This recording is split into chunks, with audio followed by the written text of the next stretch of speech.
Dicen que nadie escapa de su propio pecado, pero Lucía pasó 18 años intentando demostrar lo contrario, y fracasó.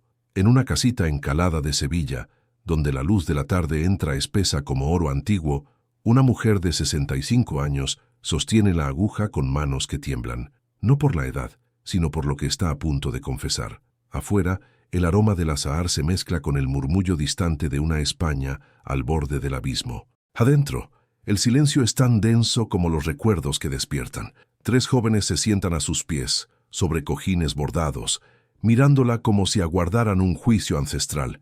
La casa respira con ellos, como si también temiera la verdad, porque antes de que esta historia de amor tome forma, existe un crimen sin perdón, un contrato impuesto, un destino que ella intentó abandonar y que la persiguió como una sombra viva. Algo ocurrió cuando tenía apenas 8 años, algo decidido en una sala llena de humo, vino de Jerez y promesas que jamás fueron hechas en su nombre. Y hoy, en esta tarde que parece observar el mundo por última vez, Lucía decide romper el silencio. Lo que sus nietos escucharán transformará no solo la historia de su familia, sino su comprensión del amor, la culpa y la redención. Porque antes de que caiga la noche, un secreto enterrado por medio siglo finalmente respirará. Pero antes de continuar, asegúrate de estar suscrito al canal y cuéntame en los comentarios desde dónde nos estás escuchando. Esta historia no se parece a ninguna otra. En una casa encalada de Sevilla, donde los geranios rojos cuelgan de balcones de hierro forjado y el olor a azahar se mezcla con el sonido distante de manifestaciones políticas, una mujer de 65 años borda el último panel de un mantel que ha tardado 3 años en completar. Es marzo de 1936. España está al borde del abismo, aunque pocos lo saben todavía. En 3 meses comenzará una guerra civil que desgarrará el país por décadas. Pero en este momento, en esta sala pequeña donde la luz de la tarde entra dorada y espesa, Lucía Mendoza de Vargas sostiene su aguja con manos que tiemblan no por la edad, sino por el peso de los recuerdos. Sus 3 nietos están sentados a sus pies, sobre cojines bordados, esperando. La mayor, Carmen de 15 años, ha pedido escuchar la historia otra vez. La historia de cómo su abuela conoció a su abuelo. Pero esta vez, Lucía ha decidido contar la verdad completa, no la versión dulcificada que ha repetido durante años. Su voz, todavía firme a pesar del tiempo, llena la habitación cuando comienza a hablar. Les dice que para entender cómo llegó a amar al hombre que se convirtió en su esposo, primero deben entender el pecado que cometió, el pecado que la persiguió durante 18 años, hasta que el destino, con su sentido retorcido de la justicia, decidió darle una segunda oportunidad de la forma más imposible y dolorosa imaginable.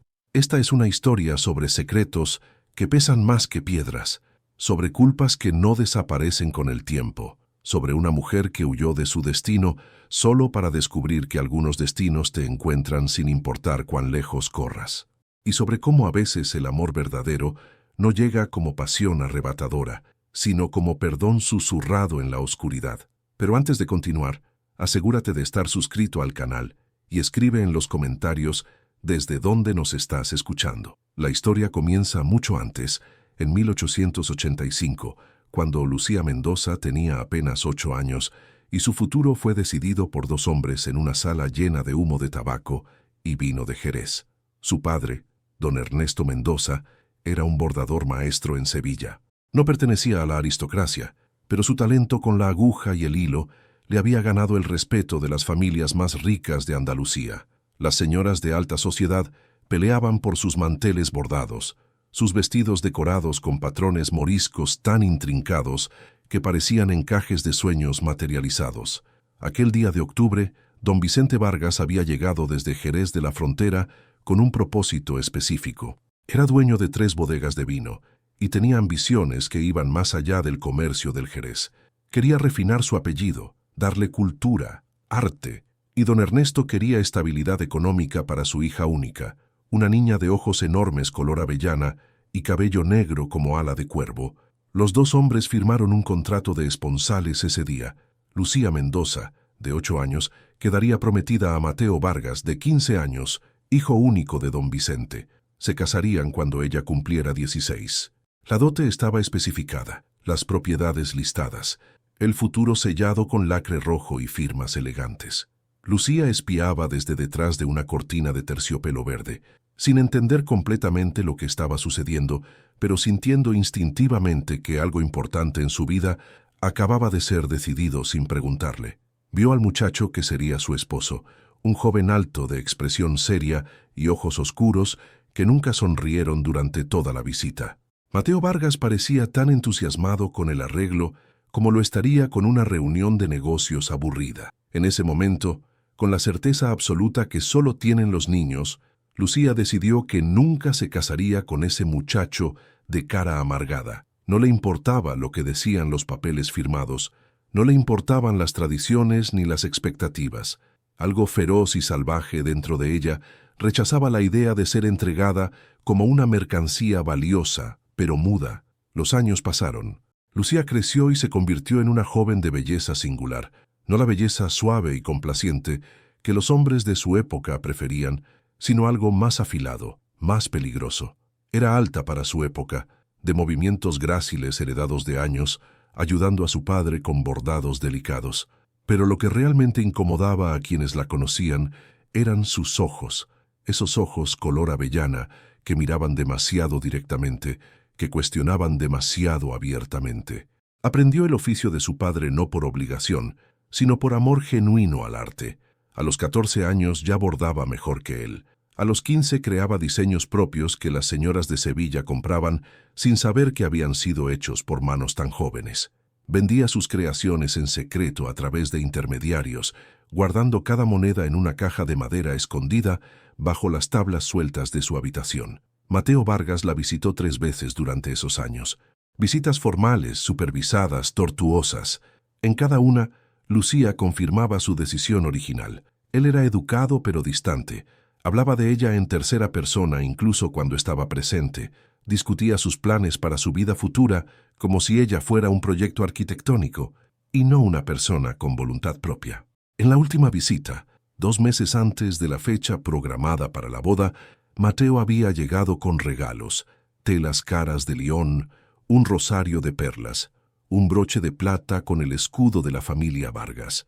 Se sentaron en el patio bajo la mirada vigilante de una tía de Lucía, intentando mantener una conversación que parecía traducida de idiomas diferentes. Mateo le preguntó si le gustaba bordar.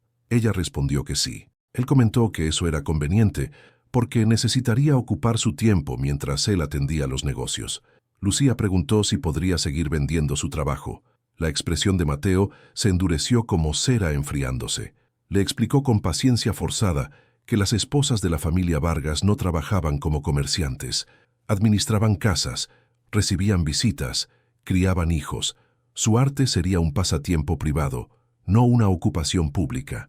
Esa noche, Lucía supo con certeza absoluta que prefería cualquier destino, incluso la pobreza más abyecta, a convertirse en un adorno silencioso en la casa de un hombre que la veía como una inversión cultural. 2 semanas antes de la boda programada, en una noche sin luna de septiembre de 1893, Lucía Mendoza hizo lo impensable. Huyó.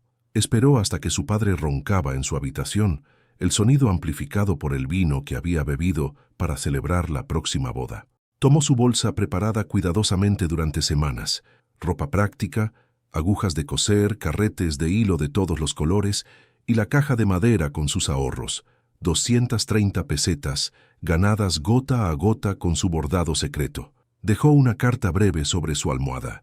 Las palabras estaban cuidadosamente elegidas para no revelar su destino, pero explicar su decisión. Le pedía perdón a su padre por la vergüenza que causaría. Le explicaba que no podía vivir como propiedad de otro. Firmó con su nombre completo, como si fuera un documento legal de separación de su vida anterior. Salió por la ventana de su habitación, descendiendo por la enredadera de jazmín que había escalado 1000 veces de niña. Las calles de Sevilla estaban vacías y oscuras. Solo los perros callejeros y algún borracho ocasional compartían la noche con ella. Caminó con el corazón golpeándole el pecho hasta la estación de ferrocarril, donde compró un billete en el primer tren que salía hacia el norte. No le importaba el destino, solo quería distancia. El tren la llevó a Madrid. Llegó al amanecer con su bolsa pequeña y sus ojos llenos de una libertad que dolía tanto como el miedo. Era septiembre de 1893. Tenía 16 años recién cumplidos. Ninguna referencia, ningún contacto, ningún plan más allá de sobrevivir. Madrid la recibió con la indiferencia brutal de las grandes ciudades hacia las jóvenes solas. Buscó trabajo en talleres de costura, pero todos pedían referencias que ella no podía dar, sin revelar su identidad. Los dueños de pensiones la miraban con sospecha, preguntándose qué clase de joven decente viajaba sola, sin familia. Su dinero se agotaba más rápido de lo calculado. Madrid era cara, la comida cara, las habitaciones caras, la vida cara. Después de 3 semanas, le quedaban 80 pesetas y un miedo creciente que le oprimía el pecho cada noche cuando cerraba los ojos. Fue así como terminó aceptando un trabajo en un taller de costura en un barrio cuestionable de Madrid. El dueño, un hombre de mediana edad llamado Esteban, con manos gruesas y sonrisa aceitosa, le prometió buen salario y comida incluida. Le dijo que cosían vestidos para tiendas respetables. Lucía, desesperada, quiso creerlo. La verdad se reveló en su tercera noche allí. El taller era fachada. Las jóvenes que trabajaban allí no cosían vestidos para tiendas respetables.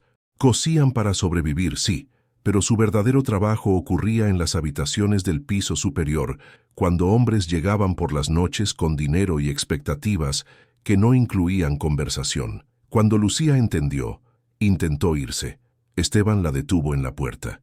Le dijo que le debía dinero por la habitación y la comida. Le dijo que ninguna joven decente huye de su casa sin razón. Le dijo que nadie la creería si contaba algo.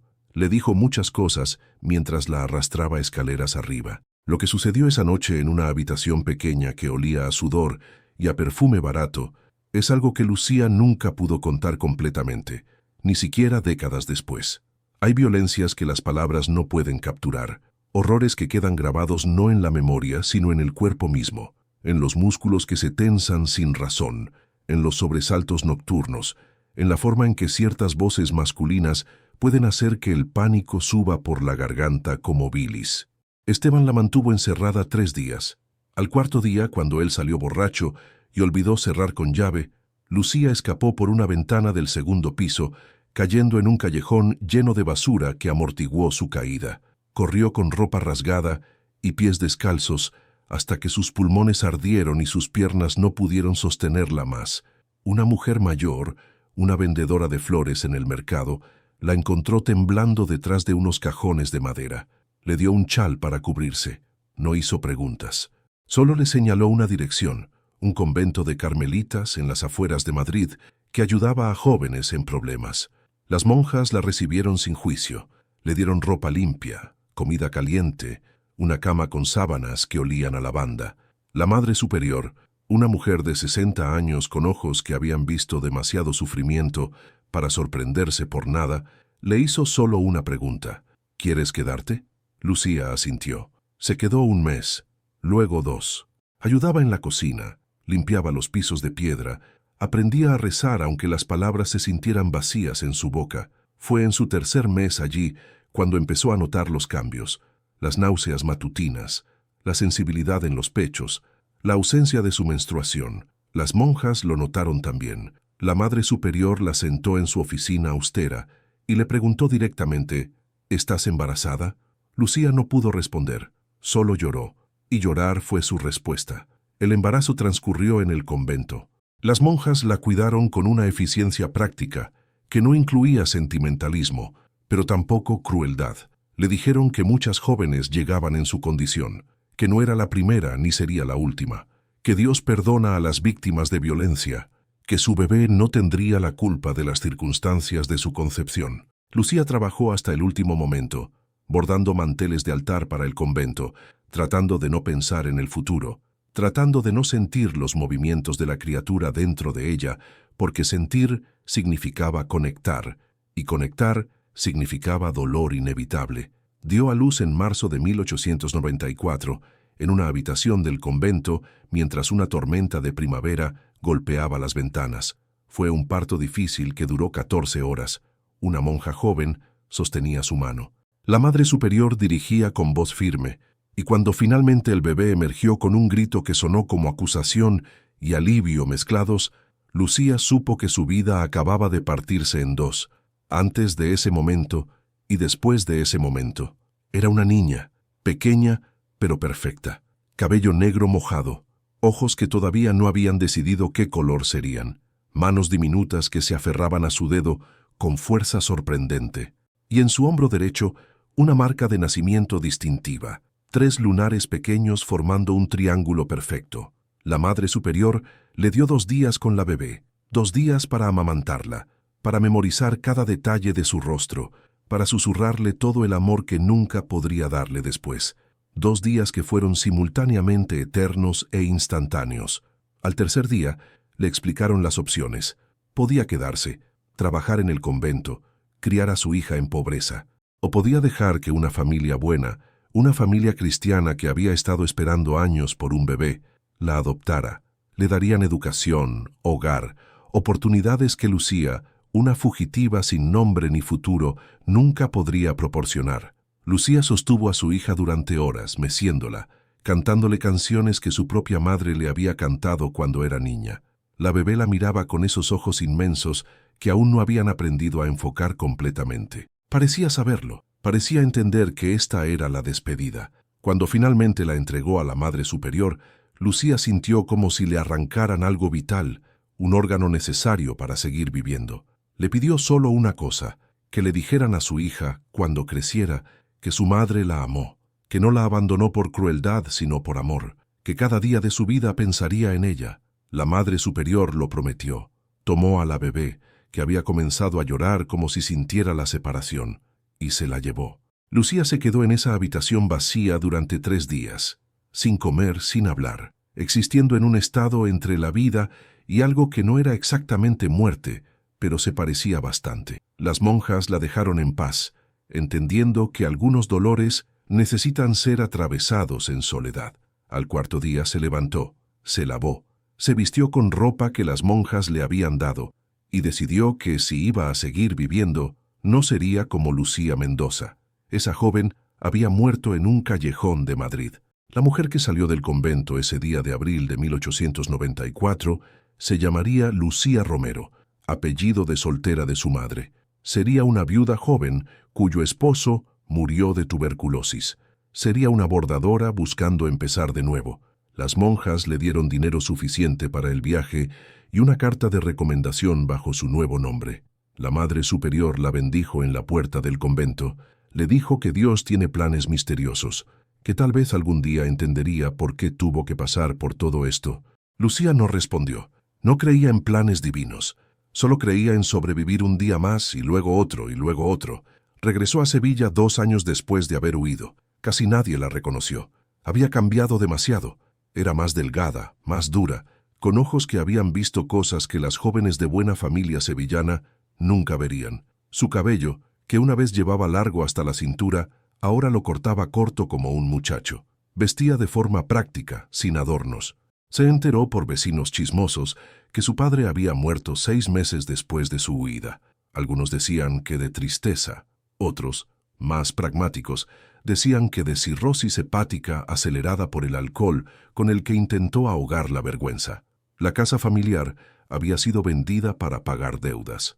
También supo que Mateo Vargas la había buscado durante 1 año, que había ofrecido recompensas, que había amenazado con acciones legales. Pero finalmente se rindió y se casó con otra joven, Beatriz Sánchez, hija de un comerciante de aceitunas. Beatriz le había dado un hijo, pero murió en el parto. El hijo sobrevivió, y Mateo, destrozado, había abandonado Jerez y se mudó a Córdoba para manejar una de las bodegas de su padre desde allí. Lucía sintió nada, ni satisfacción por haberse salvado de ese matrimonio, ni culpa por la cadena de eventos que desató, solo ese entumecimiento que la había acompañado desde que entregó a su bebé. Era como vivir detrás de un vidrio grueso. Veía el mundo pero no podía tocarlo realmente. Estableció un pequeño taller de bordado en un barrio modesto de Sevilla. Trabajaba desde el amanecer hasta que la luz ya no le permitía ver las puntadas. Bordaba manteles, vestidos de primera comunión, ajuares de novia. Su trabajo era excepcional. Tan bueno que pronto las recomendaciones corrieron y las clientas empezaron a llegar desde barrios más ricos. Vivía frugalmente, guardando casi todo lo que ganaba, no por un propósito específico, simplemente por el instinto de supervivencia, la necesidad de tener siempre dinero suficiente para huir si el pasado la alcanzaba. Los años pasaron con la monotonía de una puntada tras otra. 1895, 1896, 1897, 1898. El nuevo siglo llegó y Lucía apenas lo notó. 1900, 1901, 1902. Se convirtió en una figura familiar en su barrio, la bordadora solitaria que nunca sonreía, pero hacía trabajos hermosos. Los niños del vecindario la llamaban la viuda gris, por su ropa siempre oscura y su expresión perpetuamente distante. No tenía amigas, no aceptaba invitaciones, no iba a fiestas ni ferias. Existía en una rutina autoimpuesta de trabajo y silencio, como si temiera que cualquier momento de alegría sería robado por el universo que le había quitado todo lo demás. Bordaba, comía lo mínimo, dormía poco porque las pesadillas la visitaban regularmente. Pesadillas con bebés llorando en la oscuridad. Pesadillas con manos gruesas sosteniéndola. Pesadillas con trenes que nunca llegaban a ningún destino. Así vivió durante 11 años. 11 años de existencia en lugar de vida. 11 años de penitencia autoimpuesta por pecados que no había cometido, pero que cargaba de todas formas. Y entonces, en una tarde de octubre de 1905, todo cambió cuando un hombre llamó a su puerta con tanta fuerza que casi la arrancó de sus bisagras. Lucía estaba terminando un bordado complicado, un mantel de altar para la catedral, cuando escuchó los golpes. No eran golpes educados de cliente, eran golpes de alguien furioso, de alguien acostumbrado a que las puertas se abran inmediatamente ante su autoridad. Abrió y se encontró cara a cara con un fantasma de su pasado. Mateo Vargas tenía ahora 32 años. Seguía siendo alto, pero había ganado el peso y la presencia de un hombre exitoso. Vestía traje oscuro de corte impecable. Llevaba un bastón de ébano con mango de plata no por necesidad, sino por estilo. Su barba estaba cuidadosamente recortada, su cabello peinado hacia atrás con fijador importado. Pero sus ojos, esos ojos oscuros que Lucía recordaba de su juventud, ahora contenían algo nuevo, furia apenas contenida. Lucía retrocedió instintivamente, su corazón desbocándose. Pero Mateo ya estaba dentro, cerrando la puerta tras él con un golpe que hizo temblar los frascos de botones en la estantería. Su voz, cuando habló, era un bajo peligroso. Te reconocería en cualquier parte, Lucía Mendoza. Esos ojos color avellana, esa forma de sostener la cabeza como si estuvieras desafiando al mundo. ¿Pensaste que cambiar tu apellido te haría invisible? Lucía intentó negar. Su supervivencia dependía de mantener su nueva identidad. Le dijo que estaba confundido, que ella era Lucía Romero, viuda, que nunca había oído hablar de ninguna Mendoza. Mateo rió, pero fue un sonido sin humor. Le dijo que la había estado buscando durante meses después de que su nombre comenzó a circular entre las familias ricas de Sevilla como la mejor bordadora de la región, que había pagado a un investigador privado que rastreó su historia inventada y encontró todas las inconsistencias. Que sabía que era ella, la cobarde que huyó 2 semanas antes de su boda y destruyó la reputación de ambas familias. Le explicó cómo su padre había gastado una fortuna buscándola, cómo su propia imagen había quedado manchada, el novio abandonado, el hombre que ni siquiera pudo retener a su prometida, cómo había tenido que casarse rápidamente con otra mujer para acallar los rumores sobre qué defecto terrible debía tener para que una joven prefiriera la deshonra a casarse con él. Lucía escuchaba, paralizada por el miedo, pero también por algo más, la injusticia de ser juzgada por salvarse a sí misma. Le preguntó qué quería, por qué había venido después de tantos años. Mateo caminó por el taller pequeño, tocando las telas, examinando los bordados a medio terminar con ojo crítico. Le dijo que no venía a cobrar venganza, aunque estaría en su derecho. Venía porque necesitaba algo que solo ella podía darle. Salió brevemente a la calle y regresó guiando a una niña que había esperado en el carruaje. La niña tendría unos 11 años, delgada hasta la fragilidad, con cabello negro y largo que alguien había trenzado cuidadosamente esa mañana. Vestía ropa cara, pero que le quedaba grande como si hubiera perdido peso recientemente. Su tez era pálida, casi traslúcida, y cuando respiraba se escuchaba un silbido sutil en sus pulmones. Mateo presentó a la niña como Inés. No dijo su apellido completo, no explicó la conexión, solo dijo que estaba enferma, que los médicos diagnosticaron tuberculosis en etapa temprana, que necesitaba aire puro y descanso, pero que él tenía negocios urgentes que requerían su presencia en Córdoba y Jerez durante los próximos meses. Buscó cuidadoras para Inés, continuó. Buscó institutrices, damas de compañía, enfermeras. Todas rechazaron porque la tuberculosis aterra incluso a las más valientes. Entonces preguntó por bordaderas, mujeres que pudieran enseñarle un oficio mientras se recuperaba, mujeres acostumbradas a trabajar en silencio y soledad. 20 nombres le dieron, 20 mujeres investigó, y todos los caminos llevaron a Lucía Romero, la mejor, la más talentosa, la más discreta. Pero cuando su investigador le trajo el reporte completo, con el bosquejo de su rostro hecho por un artista según descripciones de vecinos, Mateo reconoció esos ojos color avellana y supo que el destino le estaba dando una oportunidad perfecta. Le hizo una oferta que sonó más a extorsión. Cuidarás de Inés durante 1 año, tal vez más si los médicos lo recomiendan. Le enseñarás tu oficio para mantener sus manos ocupadas y su mente distraída de la enfermedad. Vivirá aquí en tu casa. La alimentarás, la cuidarás, te asegurarás de que tome sus medicinas. A cambio, te pagaré 200 pesetas mensuales. Lucía intentó rechazar. Le dijo que no cuidaba niños, que su taller era pequeño, que no tenía experiencia con enfermedades. Mateo se inclinó cerca, invadiendo su espacio, y su voz bajó a un susurro amenazante. O aceptas, o voy mañana mismo a un juez y presento cargos por incumplimiento de contrato matrimonial. Mi padre gastó 3.000 pesetas buscándote. Esa deuda sigue existiendo legalmente. Puedo demandarte, embargarte, arruinarte, y créeme, lo haré con placer. Lucía miró a la niña, que permanecía quieta junto a la puerta, observando el intercambio con ojos demasiado grandes en su cara pequeña. Había algo en esa mirada, una tristeza antigua que no debería existir en alguien tan joven. Y a pesar del miedo, a pesar del resentimiento hacia Mateo, Lucía sintió algo moverse en su pecho, compasión tal vez, o reconocimiento de otro ser humano siendo usado como peón en juegos de adultos. Aceptó, no tenía opción real. Mateo sonrió, pero fue una sonrisa fría de victoria. Le dijo que regresaría cada domingo para verificar el progreso de Inés, que esperaba informes detallados, que cualquier negligencia sería castigada no con violencia, sino con exposición pública de su verdadera identidad. Salió dejando a la niña con una maleta pequeña y una bolsa de medicinas. Ni siquiera se despidió de ella con afecto. Solo le dijo a Inés que se portara bien y obedeciera a la señora Romero. Cuando la puerta se cerró, Lucía e Inés se quedaron mirándose en silencio, dos desconocidas atadas por la manipulación de un hombre furioso. Finalmente, Lucía preguntó si Inés tenía hambre. La niña asintió apenas perceptiblemente.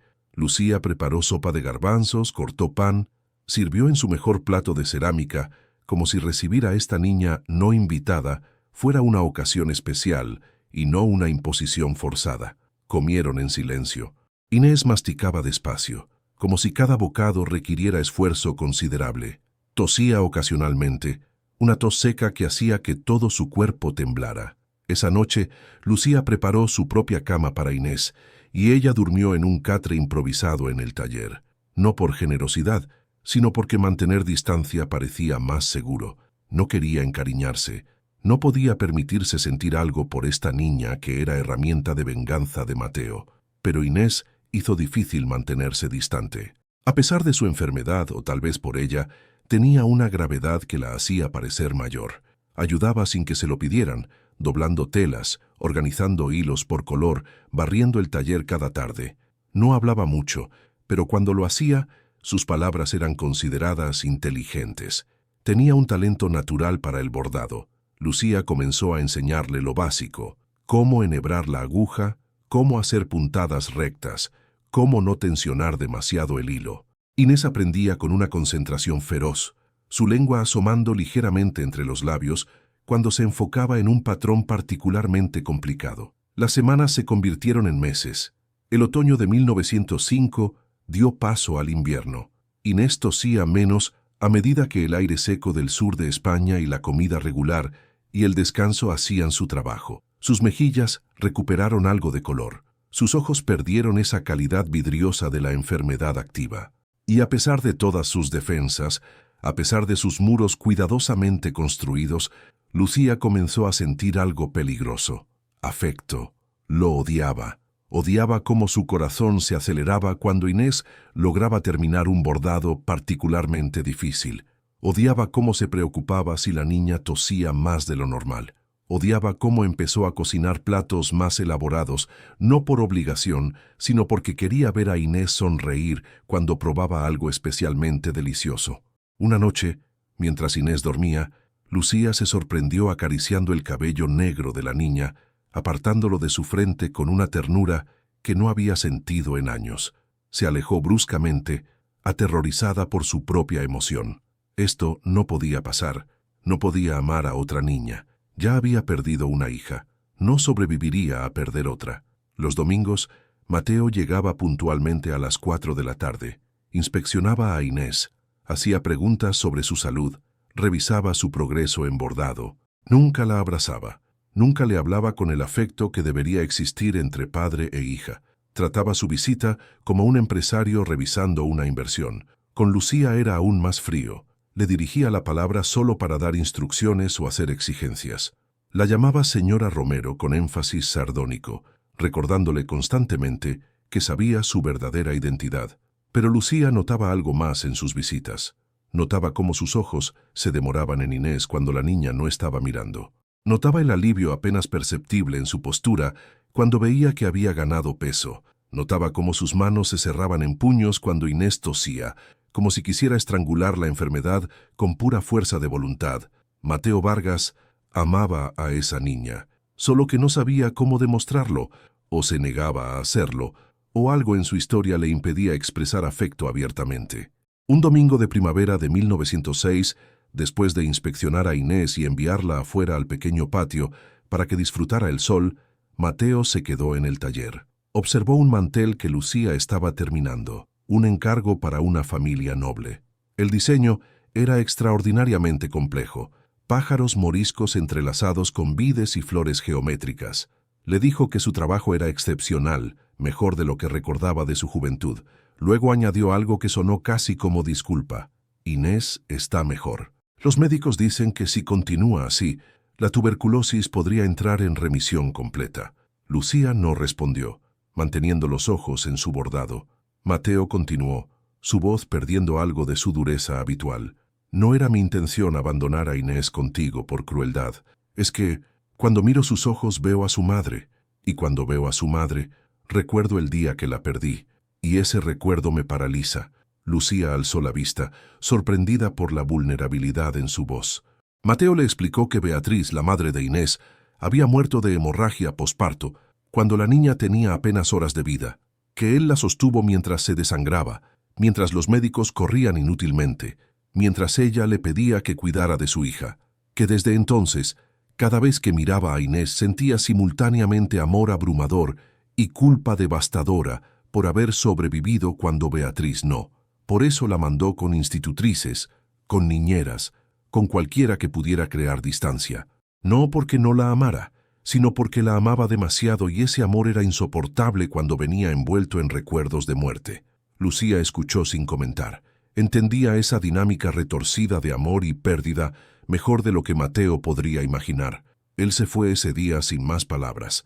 Pero algo había cambiado. El antagonismo entre ellos no desapareció, pero se suavizó en los bordes, como tela gastada que pierde su aspereza inicial. Los meses continuaron. Inés cumplió 12 años.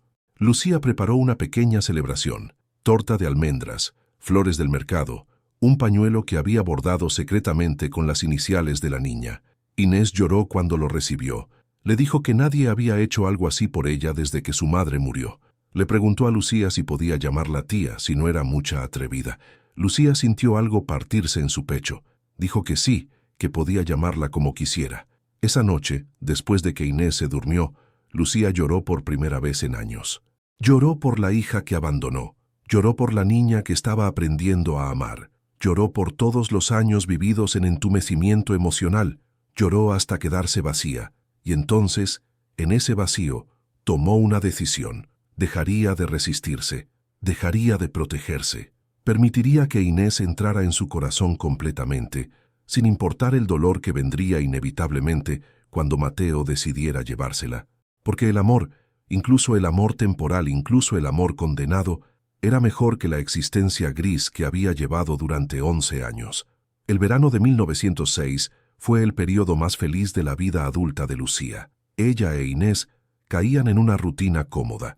Desayuno juntas, trabajo en el taller durante la mañana, paseo al mercado por las tardes, cena mientras Inés contaba historias de los libros que leía. La niña devoraba novelas con la misma intensidad que ponía en sus bordados. Lucía comenzó a sonreír otra vez. No mucho, pero lo suficiente para que los vecinos comentaran: «La viuda gris tiene una sobrina. Miren, hasta parece humana ahora». Pero la felicidad, como Lucía había aprendido dolorosamente, es un préstamo del universo que siempre debe ser pagado con interés. Un domingo de agosto, Mateo llegó con expresión seria. Le dijo a Inés que saliera un momento, que necesitaba hablar con la señora Romero en privado.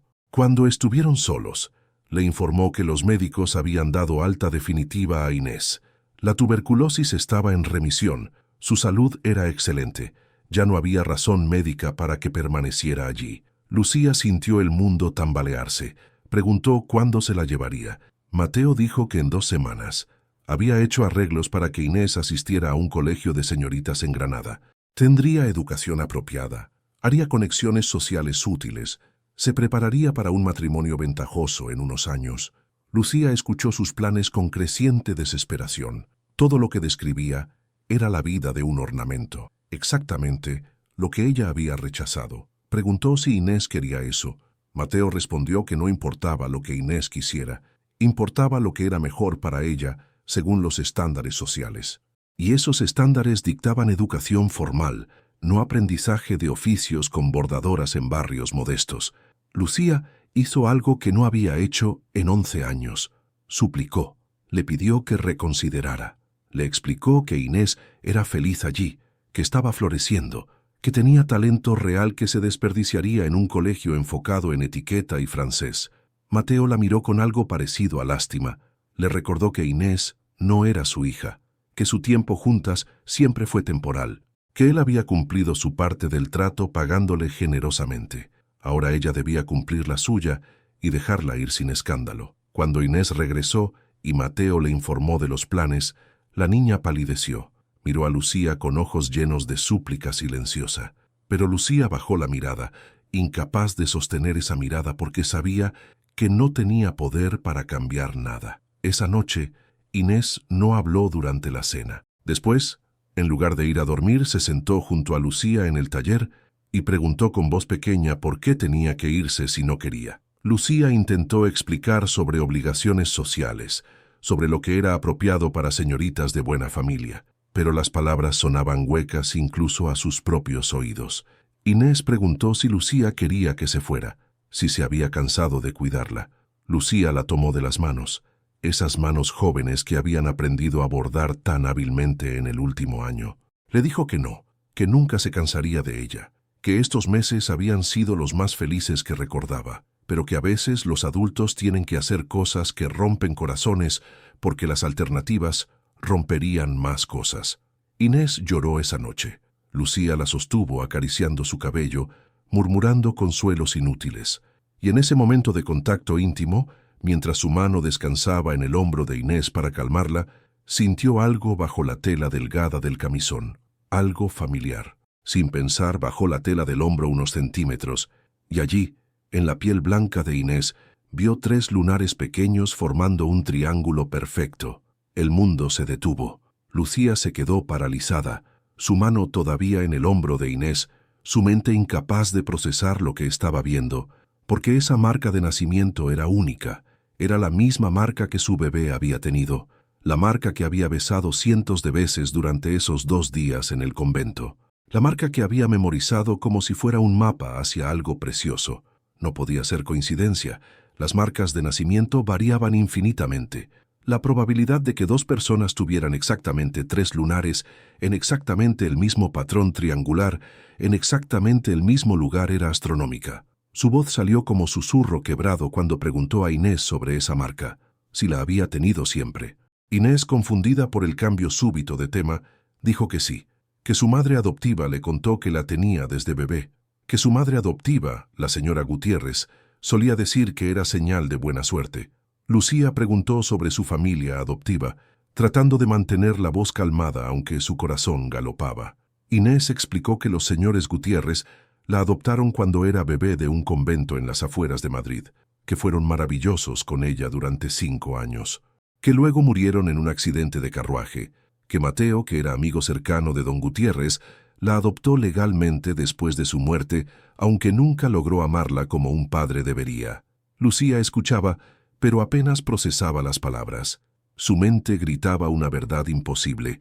Esta niña que había cuidado durante casi un año, esta niña a la que había aprendido a amar a pesar de todas sus defensas, esta niña era su hija.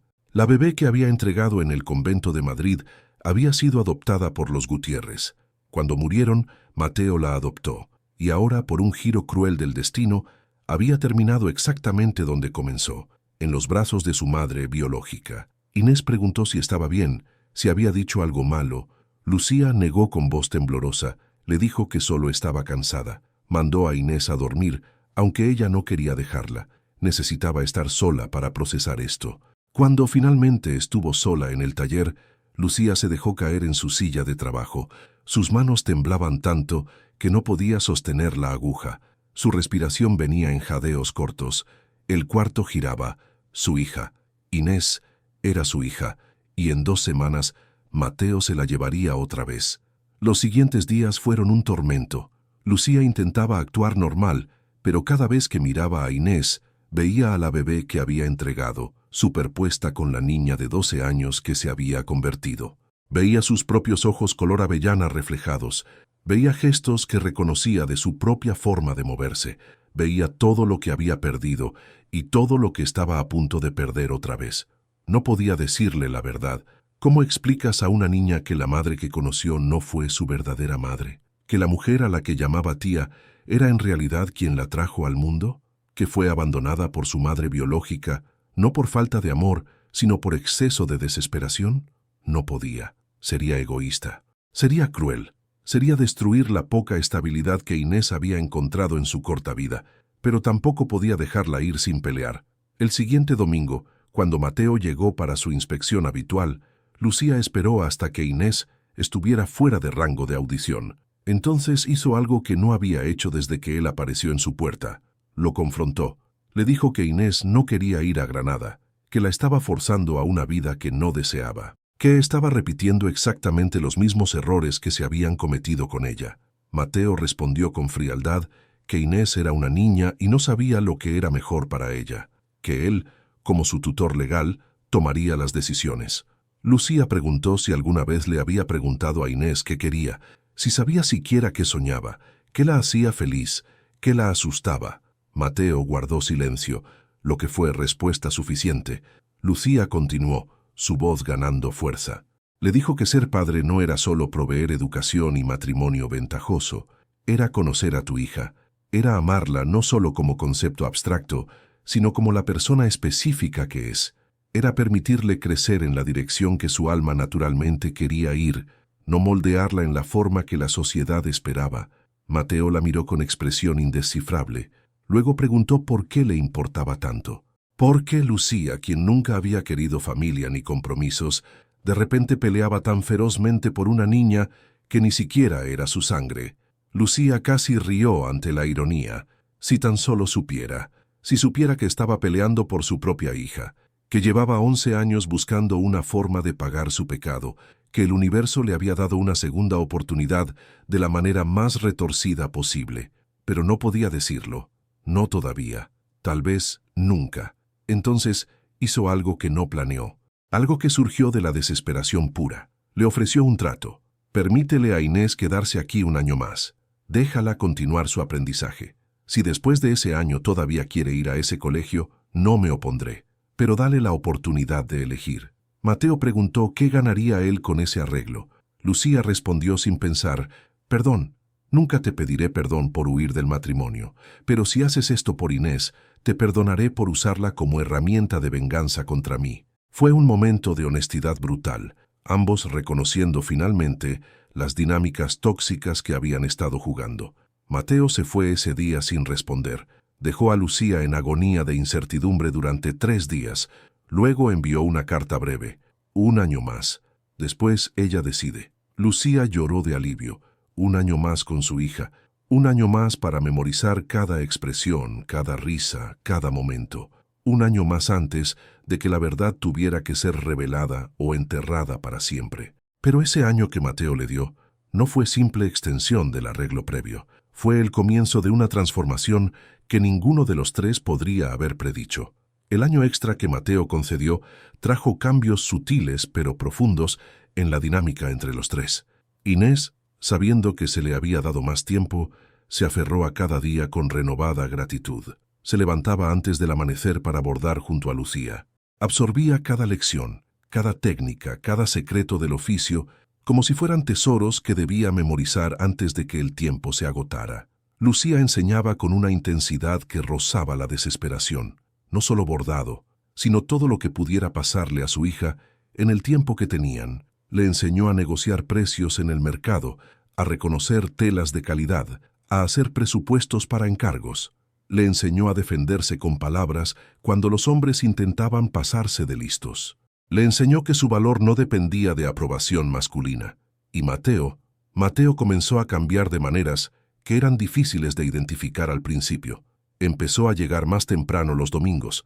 Luego comenzó a aparecer también los miércoles. Solo para verificar, decía. Pero Lucía notaba cómo sus ojos buscaban a Inés con hambre mal disimulada.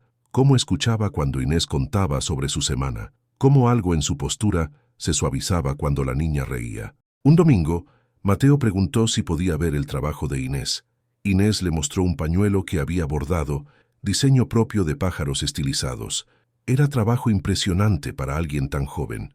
Mateo lo sostuvo con cuidado, trazando las puntadas con dedos que temblaban apenas perceptiblemente. Le dijo a Inés que era excepcional, que debería estar orgullosa. Inés brilló ante el elogio. Era la primera vez que Mateo reconocía directamente su talento. Los meses de ese año extra se desarrollaron con una tensión peculiar. Todos sabían que el tiempo era prestado. Todos sabían que eventualmente habría que tomar decisiones, pero nadie quería ser el primero en romper el equilibrio frágil que habían construido. Lucía vivía en constante terror de que algún comentario casual revelara la verdad. Se despertaba de pesadillas donde Inés descubría quién era y la rechazaba con horror. Soñaba con Mateo descubriendo su secreto y arrancándole a Inés para siempre por haber mentido. Pero había momentos de gracia también, momentos donde Inés le preguntaba sobre el amor, sobre cómo saber si amabas realmente a alguien, y Lucía le respondía con honestidad desnuda: amas a alguien cuando su felicidad se vuelve más importante que la tuya, cuando estás dispuesta a sufrir para que ellos no tengan que hacerlo, cuando el simple hecho de que existan en el mundo te hace sentir que tu propia existencia valió la pena. Inés escuchaba con atención, que parecía excesiva para conversación simple. Luego preguntaba si Lucía alguna vez había amado así. Lucía respondía mirándola directamente: sí, una vez. Y ese amor transformó todo. No mentía. Solo omitía que la persona a quien amaba así estaba sentada frente a ella. En marzo de 1907, cuando se cumplía el año extra concedido, Mateo llegó para la conversación inevitable. Inés tenía ahora 13 años. Era tiempo de decidir su futuro. Se sentaron los tres en el taller, la tensión tan espesa que se podía cortar con tijeras. Mateo habló primero dirigiéndose a Inés. Le preguntó qué quería hacer, si todavía quería quedarse con la señora Romero aprendiendo bordado, o si prefería ir a Granada a recibir educación formal. Inés miró a Lucía antes de responder, como pidiendo permiso. Lucía asintió apenas perceptiblemente. Inés dijo que quería quedarse, que había encontrado su vocación en el bordado, que no le interesaban las fiestas, ni la sociedad, ni los matrimonios ventajosos, que quería convertirse en bordadora maestra como su tía Lucía. Mateo recibió la respuesta en silencio. Luego preguntó algo que sorprendió a ambas: ¿y si hubiera una tercera opción? Explicó que había estado pensando mucho durante el año, que tal vez había sido injusto intentando moldear la vida de Inés según sus propias expectativas fallidas, que tal vez lo que Inés realmente necesitaba no era enviada lejos, sino tener una familia funcional. Propuso algo impensable, que los tres se mudaran juntos a una casa más grande, que él establecería su base de operaciones en Sevilla en lugar de estar constantemente viajando, que Lucía podría continuar enseñando a Inés mientras tenía espacio adecuado para expandir su negocio de bordado, que formarían una especie de familia no convencional pero real. Lucía lo miró como si hubiera perdido la razón. Le preguntó por qué haría eso, por qué el hombre que la odiaba por huir querría vivir bajo el mismo techo. Mateo guardó silencio por largo tiempo. Cuando finalmente habló, su voz era diferente, más suave, casi vulnerable. Dijo que durante el año pasado había visto a Inés florecer de maneras que nunca floreció bajo su cuidado. La había visto reír, crear, soñar. Había visto a Lucía enseñarle no solo habilidades, sino confianza, no solo técnicas, sino amor propio, y se había dado cuenta de su propio fracaso como padre. Pero más que eso, continuó, se había dado cuenta de algo sobre Lucía. Había visto cómo miraba a Inés cuando pensaba que nadie observaba. Había visto el amor absoluto en sus ojos, y ese amor lo había hecho reconsiderar todo lo que creía saber sobre la mujer que huyó de él hace 14 años. Le dijo que tal vez ella había tenido razón en huir, que tal vez él habría sido esposo terrible, controlador y frío, que tal vez ella se salvó a sí misma de una vida de miseria, y que tal vez, solo tal vez, ambos habían necesitado todos estos años de dolor y pérdida y resentimiento para convertirse en las personas que podían estar en esta habitación teniendo esta conversación. Inés escuchaba todo esto con ojos muy abiertos, comprendiendo de repente dinámicas adultas que había ignorado. Lucía sintió el mundo tambalearse otra vez, pero esta vez no de miedo, sino de algo más peligroso, esperanza. Preguntó qué tipo de arreglo exactamente proponía, porque si pensaba que ella sería su amante mientras mantenían apariencias para Inés, estaba profundamente equivocado. Mateo negó con la cabeza. Dijo que proponía algo mucho más radical y mucho más respetable: matrimonio. El silencio que siguió fue absoluto. Inés dejó escapar un gritito de sorpresa ahogado. Lucía no podía procesar lo que acababa de escuchar. Mateo Vargas, el hombre a quien rechazó hace 14 años, el hombre que la chantajeó hace 2 años, el hombre que usó a su hija como herramienta de venganza, ¿le estaba proponiendo matrimonio? Le preguntó si se había vuelto loco, si esto era otro juego elaborado de humillación. Mateo respondió que no, que era completamente sincero, que durante 2 años viéndola con Inés, viéndola crear arte extraordinario, viéndola vivir con dignidad a pesar de circunstancias difíciles, había comenzado a admirarla, que la admiración había crecido a algo más complejo. No mentir, dijo, no era el amor arrebatador de novelas románticas, era algo más sobrio, respeto profundo, atracción basada en carácter más que en idealización juvenil, reconocimiento de que juntos podrían crear algo bueno para Inés y para ellos mismos. Agregó algo más, que tal vez ambos merecían segunda oportunidad, que el universo rara vez ofrecía esas oportunidades, que rechazarla por orgullo o rencor sería desperdiciarla. Lucía no respondió ese día. Le pidió tiempo para pensar.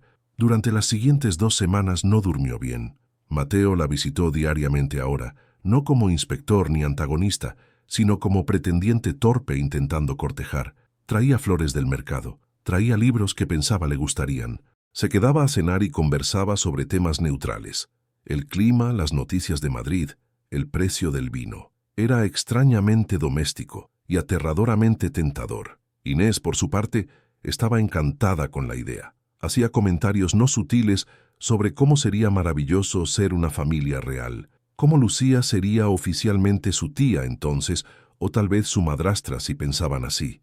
Lucía escuchaba esos comentarios con corazón partido, porque Inés no sabía. No sabía que ya era su familia por sangre.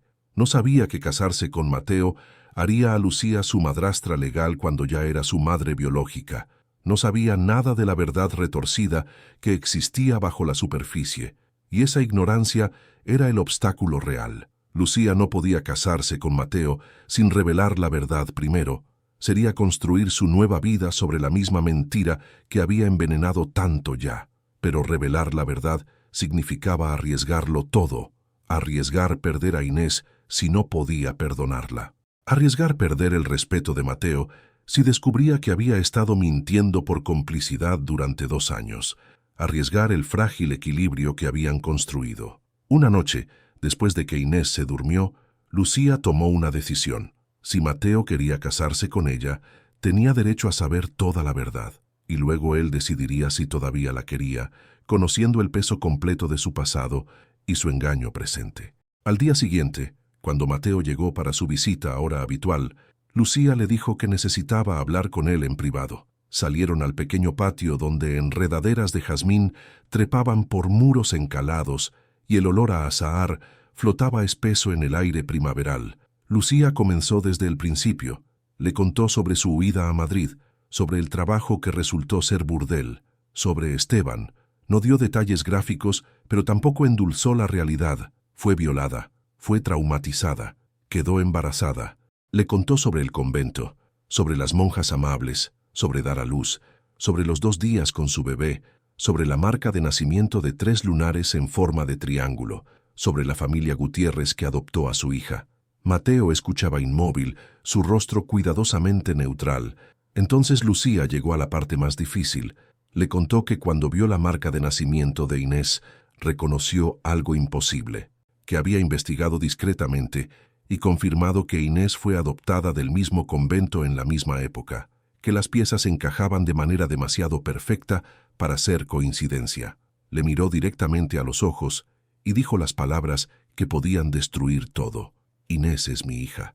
La bebé que abandoné hace 13 años es la niña que has estado usando para vengarte de mí. El universo tiene sentido del humor cruel. El silencio que siguió fue interminable. Mateo procesaba, sus ojos moviéndose rápidamente como si estuviera recalculando cada interacción, cada momento, cada emoción de los últimos 2 años a la luz de esta revelación. Finalmente habló, su voz tensa. ¿Lo sabías? Cuando la traje hace 2 años, ¿sabías quién era? Lucía negó con vehemencia. Le explicó que los bebés cambian enormemente, que Inés a los 11 años no se parecía en nada a la bebé de 3 meses que entregó, que solo lo descubrió meses después al ver la marca de nacimiento. Mateo preguntó por qué no dijo nada entonces, por qué le permitió continuar ignorante. Lucía respondió con honestidad desnuda, porque tenía terror de que si lo decías, me la quitarías, porque después de 11 años creyendo que nunca volvería a ver a mi hija, el universo me la devolvió de la manera más imposible, y fui cobarde. Preferí tenerla sin que supiera la verdad antes que arriesgarme a perderla completamente revelándola. Preguntó si Inés sabía. Lucía dijo que no, que nadie sabía excepto ella y ahora él. Mateo caminó en círculos por el patio pequeño, sus manos agarrando su cabello. Su respiración venía agitada. Lucía podía ver la tormenta de emociones cruzando su rostro. Shock, traición, comprensión, furia, compasión, todo mezclado. Cuando finalmente se detuvo, hizo una pregunta que Lucía no esperaba. ¿La amas? ¿A Inés? Lucía respondió sin vacilación. Con cada fibra de mi ser, más de lo que creí posible amar a nadie. Mateo asintió lentamente, como si eso confirmara algo. Luego preguntó otra cosa. ¿Me habrías dicho la verdad si no hubiera propuesto matrimonio? Lucía consideró mentir, pero había llegado demasiado lejos para retroceder ahora. Respondió honestamente, no sé, tal vez nunca, tal vez habría muerto con ese secreto. Pero cuando propusiste matrimonio, supe que no podía construir una vida contigo sobre una mentira así. Mateo se sentó en el borde de la fuente de piedra del patio. Se cubrió el rostro con las manos. Sus hombros temblaban, aunque Lucía no podía saber si de rabia o de algo más. Cuando habló otra vez, su voz salió amortiguada. Cuando Beatriz murió, pensé que nunca podría amar a otro ser humano otra vez. El dolor era demasiado, así que mantuve a Inés a distancia. La quería, sí, pero desde lejos, segura, controlada. Bajó las manos y miró a Lucía. Luego te vi con ella, vi cómo la mirabas, y por primera vez entendí lo que debería ser el amor de madre. No posesión, no control, sino devoción absoluta que pone la felicidad del niño por encima de todo. Se puso de pie y caminó hacia ella.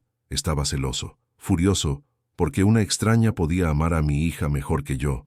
Pero ahora descubro que no eras extraña, eras su madre todo el tiempo, y de alguna manera eso hace que todo sea más claro y más complicado al mismo tiempo. Lucía preguntó qué iba a hacer con esta información, si se llevaría a Inés, si expondría su pasado, si la destruiría por haber mentido.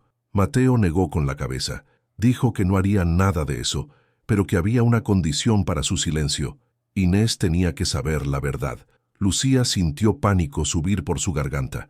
Le suplicó que reconsiderara, que Inés era feliz en su ignorancia, que saber podría traumatizarla. Mateo fue firme. Inés merece saber de dónde viene. Merece saber que su madre biológica no la abandonó por crueldad, sino por amor. Merece poder elegir qué tipo de relación quiere tener contigo, sabiendo la verdad completa. Agregó algo más. Y si voy a casarme contigo, no será perpetuando una mentira.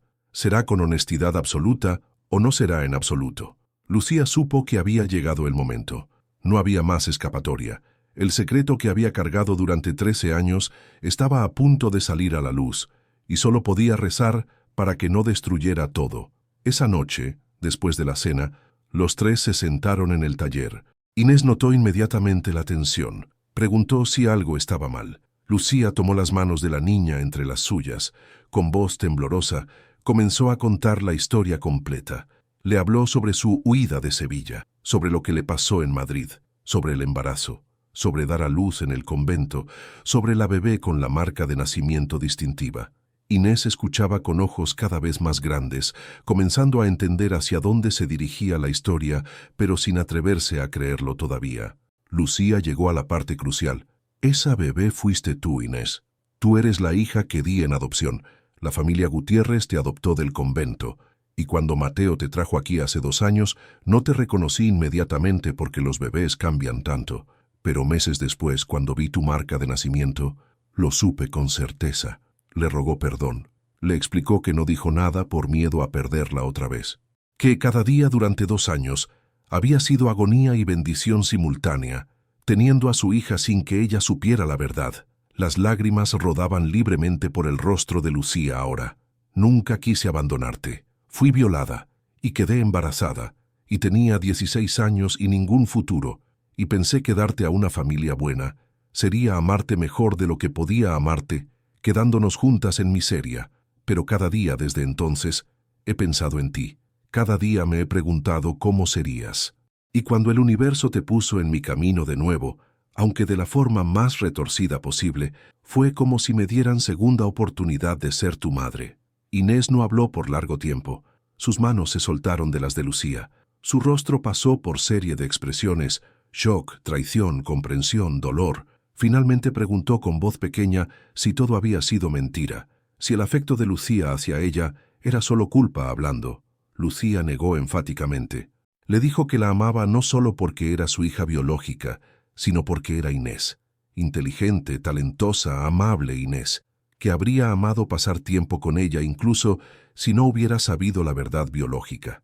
Inés se volvió hacia Mateo. ¿Tú lo sabías? Mateo negó. Le explicó que acababa de enterarse esa tarde, que su reacción inicial fue similar a la de ella, shock y sensación de traición, pero que después de pensarlo entendía por qué Lucía había guardado el secreto, y que creía que Inés merecía saber para poder decidir cómo proceder. Inés se puso de pie y caminó hacia la ventana. Miró hacia la calle oscura sin decir nada durante lo que pareció eternidad. Cuando finalmente habló, su voz era más madura de lo que sus 13 años sugerían. Toda mi vida he sido persona rechazada. Mi madre biológica me dio en adopción. Mi familia adoptiva murió. Mateo me adoptó, pero nunca pudo amarme como padre debería. He vivido sintiéndome como no pertenecía a ningún lado. Se volvió para mirarlos. Pero este último año, por primera vez en mi vida, he sentido que tenía hogar, que pertenecía aquí. Contigo, tía Lucía. Ahora me dices que eras mi madre todo el tiempo. Y no sé si eso hace todo mejor o todo más confuso. Lucía esperaba, su corazón latiendo tan fuerte que estaba segura de que todos podían escucharlo. Inés continuó. Estoy enojada porque mentiste.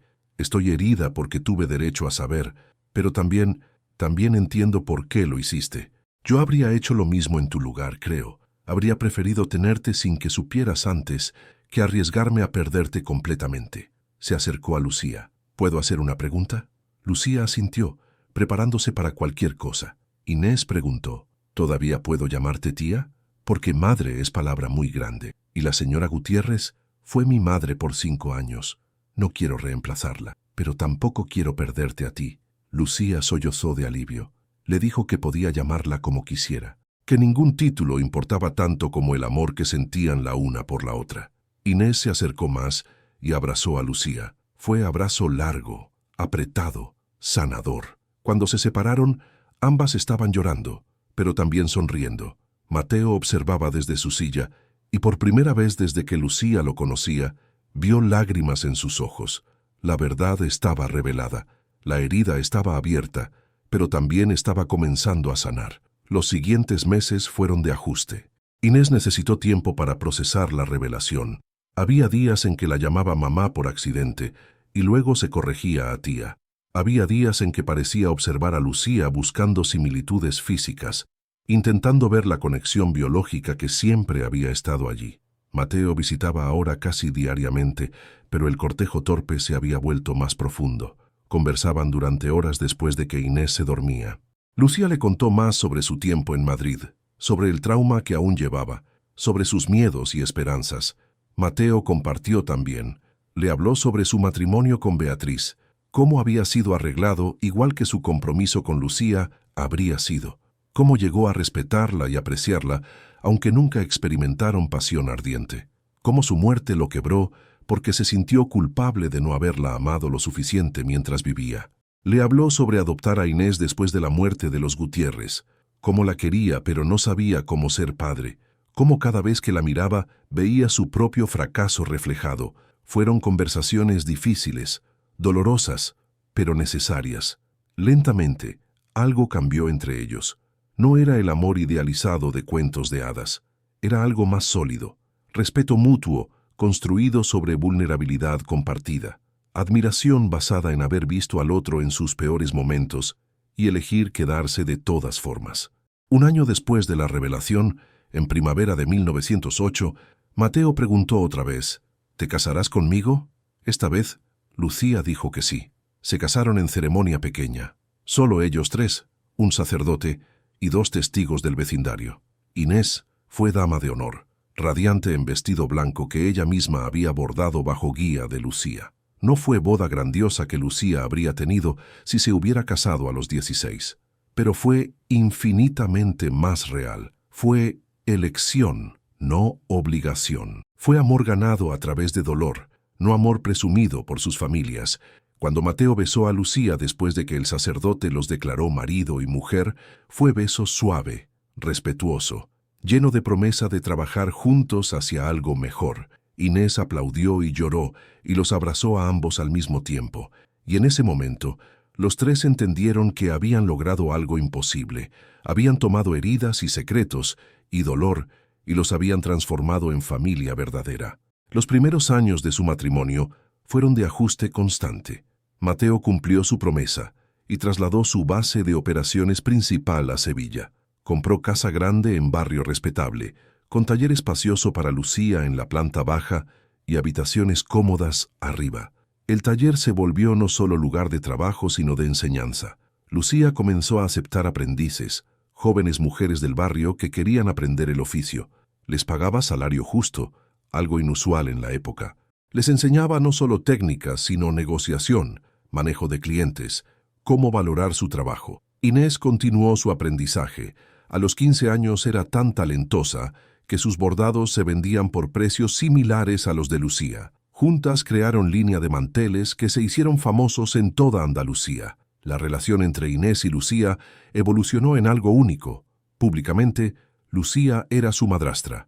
Privadamente, ambas sabían que eran madre e hija. Pero también eran amigas, socias, artistas colaborando. El amor entre ellas no necesitaba título específico para ser real. Mateo resultó ser esposo considerado. No era romántico en sentido tradicional. No traía flores cada día, ni escribía poesía, pero consultaba a Lucía antes de tomar decisiones importantes. Respetaba su trabajo y su independencia. Cuando ella tenía pesadillas sobre Madrid, la sostenía sin hacer preguntas. Su vida matrimonial era tranquila. Compartían cama, pero con entendimiento mutuo de que sus cuerpos cargaban traumas que necesitaban paciencia. Mateo nunca presionó. Esperó hasta que Lucía estuviera lista, y cuando finalmente fueron íntimos, fue con ternura que ella no sabía que podía existir entre hombre y mujer. 2 años después del matrimonio, en 1910, Lucía quedó embarazada. Fue sorpresa para ambos, considerando que ya tenía 33 años y habían asumido que Inés sería su única hija. El embarazo aterrorizó a Lucía. Cada día recordaba el anterior, el embarazo resultado de violación, el parto traumático, la entrega desgarradora. Mateo la calmaba, asegurándole que esta vez era diferente. Esta vez tenía hogar, esta vez tenía familia, esta vez no estaba sola. Inés, ahora de 16 años, estaba encantada ante la perspectiva de ser hermana mayor. Pasaba horas bordando ropitas para el bebé, creando diseños de animales fantásticos y flores imposibles. El parto fue difícil. Lucía estuvo en trabajo de parto durante 18 horas. Hubo momentos de pánico cuando el bebé no descendía correctamente, pero finalmente, con ayuda de partera experimentada, nació un niño saludable. Lo llamaron Rafael, por el padre de Mateo, que había muerto años atrás. Era bebé robusto de cabello oscuro y pulmones poderosos. Cuando lo pusieron en brazos de Lucía, ella lloró. No lágrimas de dolor, como cuando sostuvo a Inés por última vez, sino lágrimas de redención. Esta vez podía quedarse con su bebé. Esta vez no tenía que elegir entre amor y supervivencia. Inés adoraba a su hermano. Pasaba horas meciéndolo, cantándole, contándole historias elaboradas sobre princesas bordadoras y dragones hechos de hilos dorados. Los años pasaron con ritmo de vida familiar. Rafael creció rápido. A los 3 años seguía a Inés por todos lados, intentando imitar su trabajo con agujas que eran peligrosamente puntiagudas para sus manitas torpes.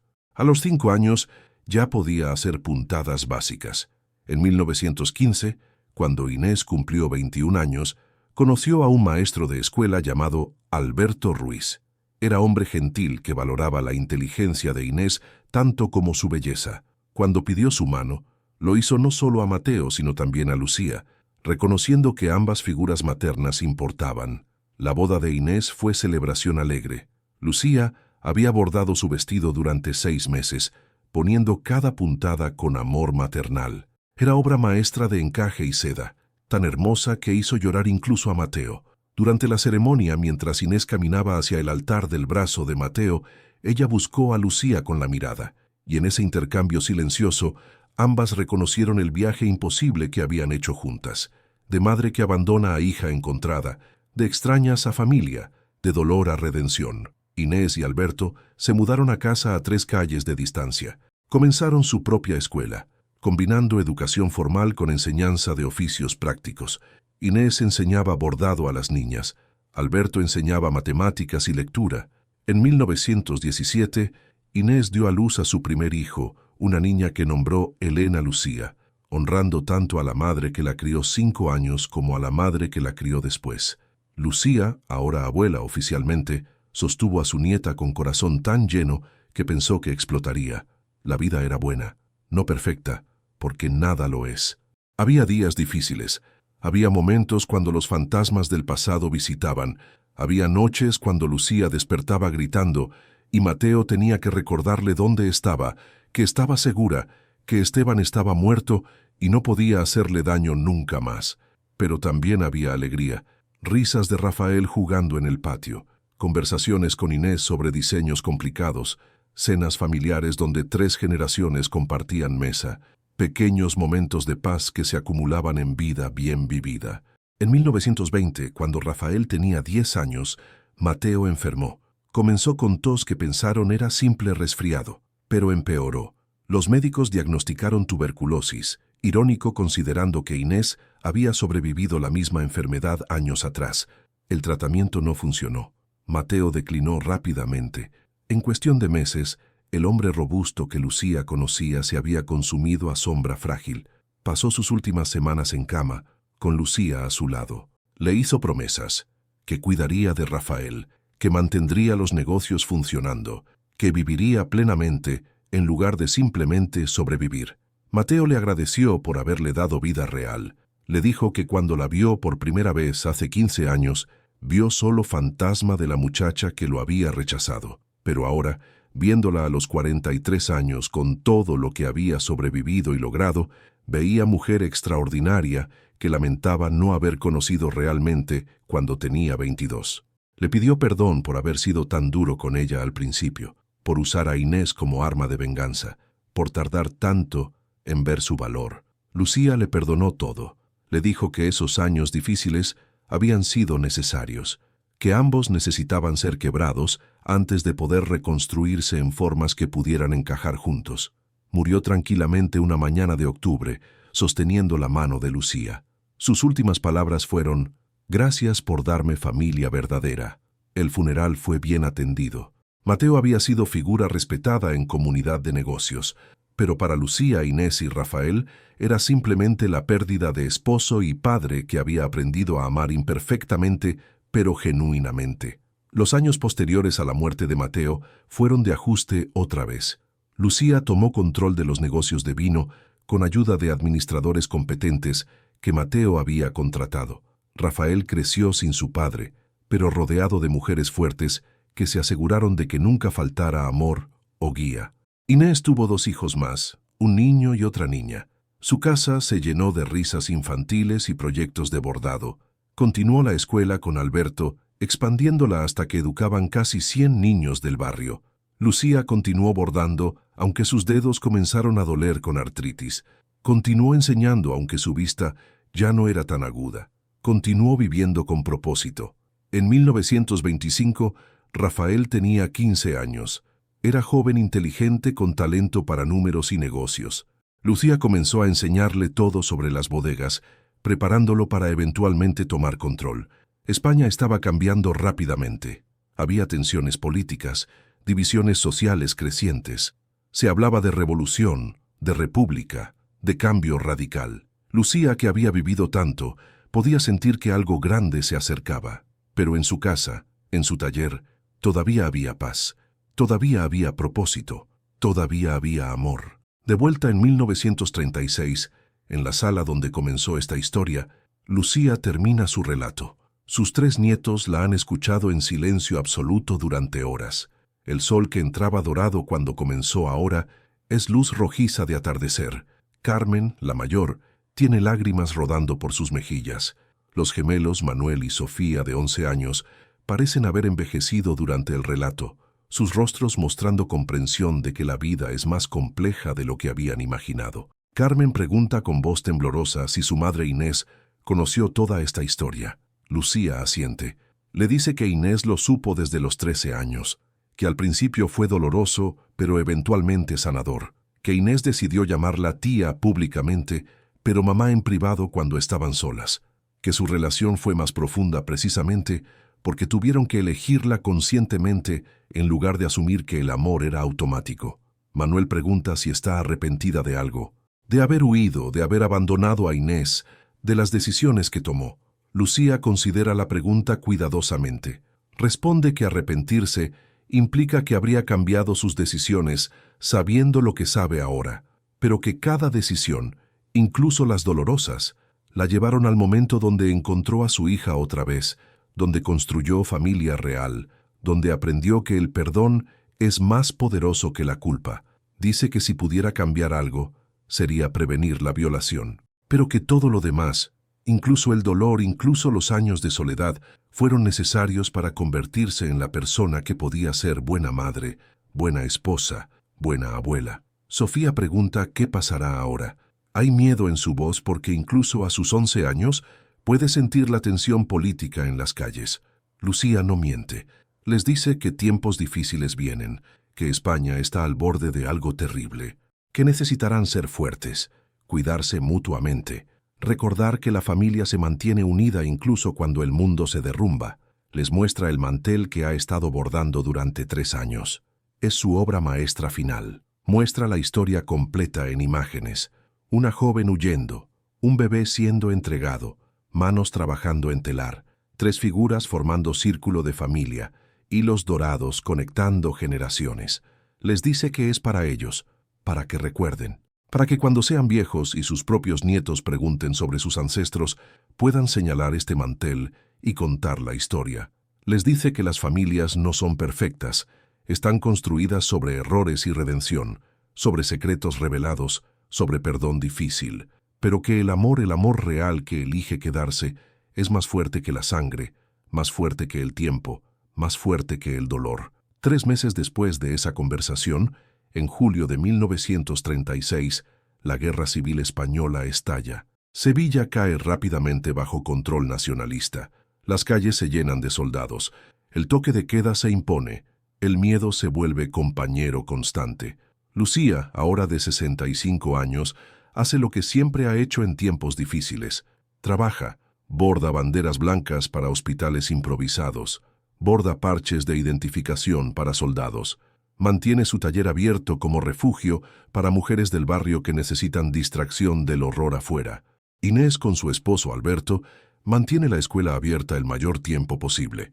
Cuando finalmente la cierran por órdenes militares, convierten su casa en refugio para niños huérfanos por la guerra. Rafael, ahora de 26 años, es reclutado pero logra conseguir puesto administrativo en lugar de combate directo. Usa su posición para ayudar a familias amigas a conseguir raciones, documentos, protección cuando puede. La guerra dura 3 años, 3 años de privaciones, miedo, pérdidas. Algunos vecinos desaparecen en la noche, otros huyen a zonas republicanas. Las familias se dividen por lealtades políticas, pero la familia de Lucía se mantiene unida. Comparten lo poco que tienen, se protegen mutuamente, sobreviven porque han aprendido que sobrevivir juntos es lo único que importa. En 1939, cuando la guerra finalmente termina con victoria nacionalista, Sevilla ha cambiado irrevocablemente. Hay heridas que tardarán generaciones en sanar, hay muertos que nunca serán olvidados. Hay familias rotas que nunca se reconstituirán, pero la familia de Lucía sobrevivió intacta, magullada, exhausta, traumatizada, pero viva. Lucía tiene ahora 68 años. Su artritis ha empeorado tanto que apenas puede sostener aguja. Su vista es turbia por cataratas, pero su mente permanece aguda, su espíritu inquebrantable. En primavera de 1940, organiza reunión familiar. Todos vienen. Inés con Alberto y sus 4 hijos. Rafael con su esposa nueva, una maestra que conoció durante la guerra. Los nietos, ahora mayores, algunos con sus propios novios y novias. Se reúnen en el taller que Lucía nunca vendió, aunque la casa grande se volvió demasiado costosa de mantener después de la guerra. El taller pequeño donde todo comenzó 35 años atrás, cuando Mateo apareció con Inés.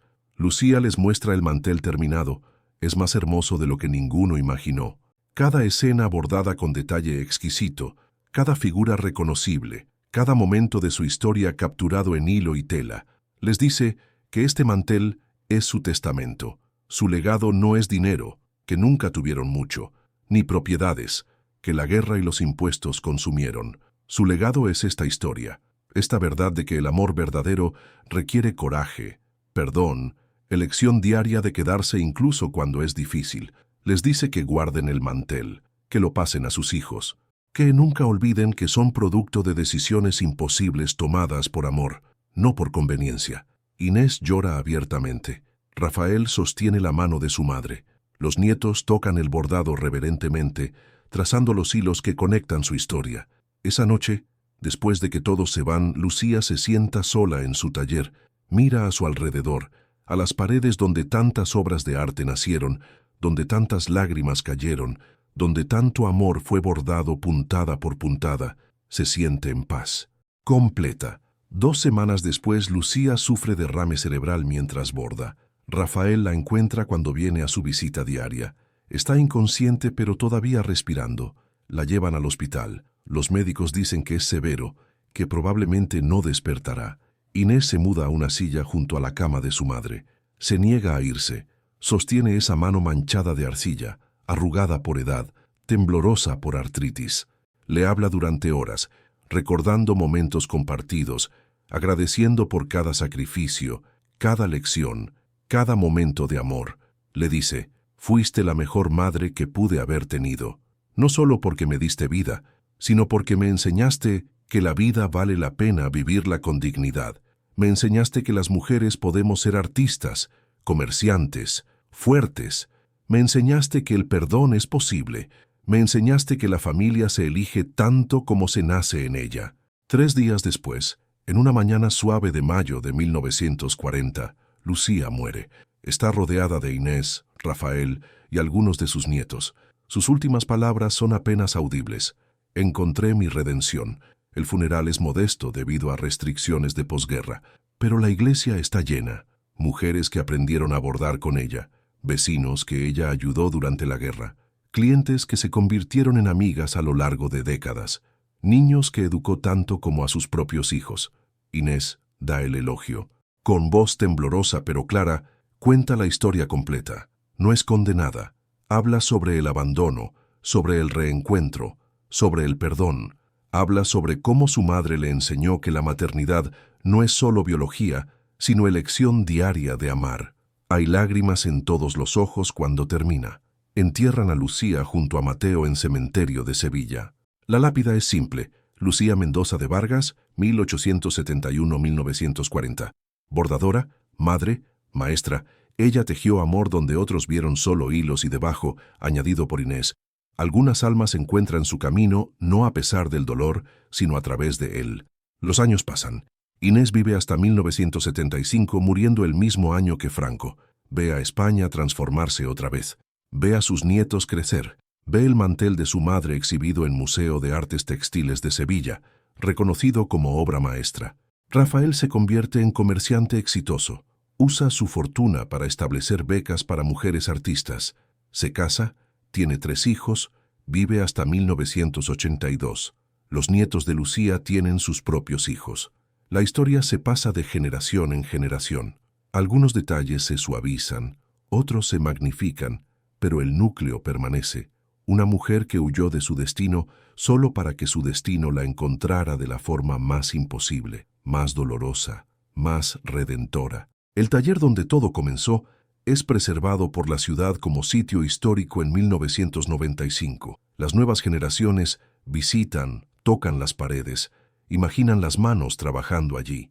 El mantel permanece en museo, bajo vidrio, iluminado cuidadosamente. Visitantes vienen de toda España y más allá para verlo. Leen la historia adjunta, lloran, se inspiran, porque al final, esta no fue solo historia sobre Lucía y Inés y Mateo. Fue historia sobre perdón, sobre segundas oportunidades, sobre cómo las heridas más profundas pueden convertirse en fundamentos para amor más fuerte. Fue historia sobre cómo la familia no es solo sangre, sino elección, sobre cómo el amor verdadero no siempre llega como pasión instantánea, sino como decisión diaria de quedarse, de perdonar, de construir algo hermoso sobre ruinas. Fue historia sobre una bordadora que tejió no solo hilos, sino destinos, que tomó su mayor dolor y lo transformó en su mayor regalo, que aprendió que redención no es borrar el pasado, sino integrarlo, aceptarlo, permitir que te convierta en alguien más sabio, más fuerte, más capaz de amar. Y quizás lo más importante, fue historia sobre nunca rendirse, sobre continuar viviendo incluso cuando la vida te rompe, sobre encontrar propósito incluso en el dolor más profundo, sobre creer que el amor, en sus muchas formas complicadas e imperfectas, siempre vale la pena. Si esta historia tocó tu corazón, si crees en el poder del perdón y las segundas oportunidades, déjanos tu like. Suscríbete para más historias que celebran el amor en todas sus formas complejas y reales. Y cuéntanos en los comentarios, ¿qué harías tú en el lugar de Lucía? ¿Habrías revelado la verdad o guardado el secreto? Recuerda siempre, el perdón no significa olvidar. Significa elegir, no permitir que el pasado envene tu futuro. Significa reconocer que todos somos humanos, imperfectos, haciendo lo mejor que podemos con lo que tenemos. Y a veces, solo a veces, el universo nos da segunda oportunidad para corregir nuestros mayores errores. No desperdicies esa oportunidad cuando llegue. Hasta la próxima historia.